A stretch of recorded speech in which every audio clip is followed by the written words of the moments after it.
Hi, everyone. So you just learned all about what light is and how we measure it. Next, let's talk about how much light should we plan for and provide in your space.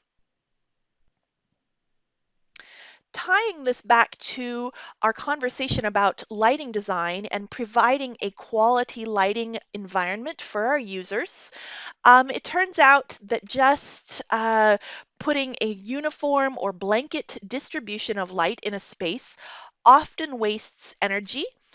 You put too much light where it's not needed, and it's not really useful.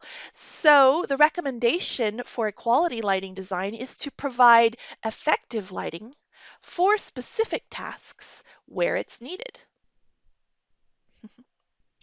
So, the Illumination Engineering Society, IES, of North America, NA, IESNA, has put together a series of recommendations of the different lighting levels in different types of spaces. So your textbook has kind of condensed this into a three-step process here, and they call it recommendations about lighting. And the first one is that task lighting, specifically, not the ambient or overall light, but light for a specific task, should follow the IES recommendations. We'll talk more about those in a second. Okay. Then the next step is that general area lighting. Now we're talking about the ambient lighting in the room, should be about a third the level of that task lighting. And then finally, non-critical circulation lighting. So we're talking about places for walking around, like corridors. All right, circulation means space for moving about a room.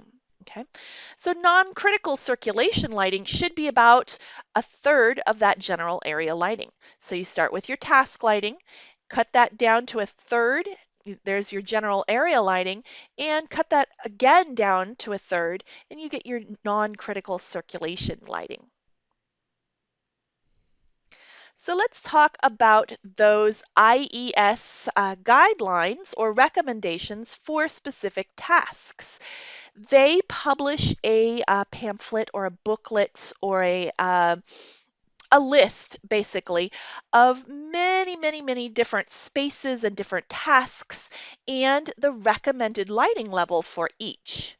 Your textbook has condensed this into some very generic recommendations. And I'm going to start not right here with number one, general lighting, but let's start with illumination on task, so task lighting. And they divide it into different types of visual tasks. So A here is visual tasks of high contrast or large size. And then we kind of go with the mama bear here of the visual tasks of medium contrast or small size.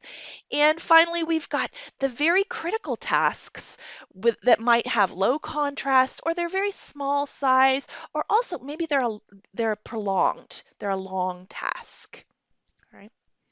And for each of those different visual tasks over here on the right-hand side, we've got a different recommendation for the illumination levels in that room. So you can see that the visual tasks that have a large size need less light than the visual tasks with a very small size. Moving up to the top of this table, let's take a look at general lighting throughout the space.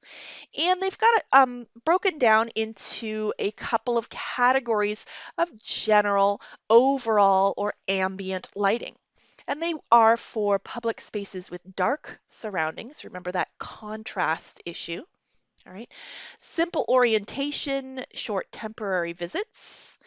And there's some spaces where it's not primarily visual tasks. All right.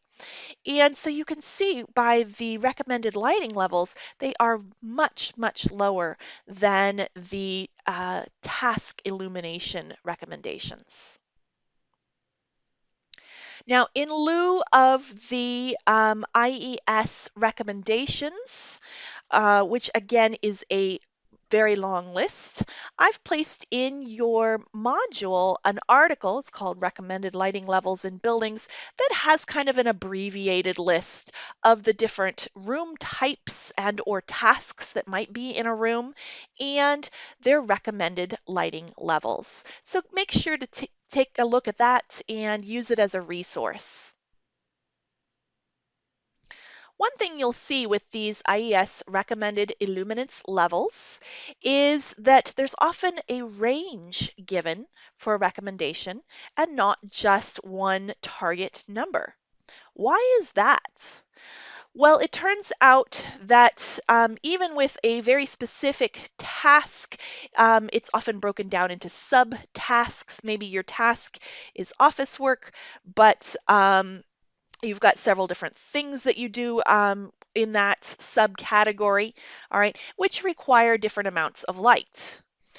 In general, low contrast, detailed tasks require more light. High contrast, less detailed tasks require less light. All right, so just keep that rule of thumb in mind. And another important factor is your user. Who are you designing the space for? And humans have a visual degradation that comes along with age, and it goes along with the darkening of the cornea that happens as we age. And so, an important factor for these recommended light levels is the age of your user. So, the lower levels with less lights, it's for your younger users. All right, your mid levels are for your middle-aged users maybe, and your older users are really going to need a much higher level of light to perform the same visual tasks. All right, so that's it for discussing the recommended lighting levels in a space. In our next video, we're going to move on to talking about the different ways that you can provide light to these spaces, artificial lighting and daylighting.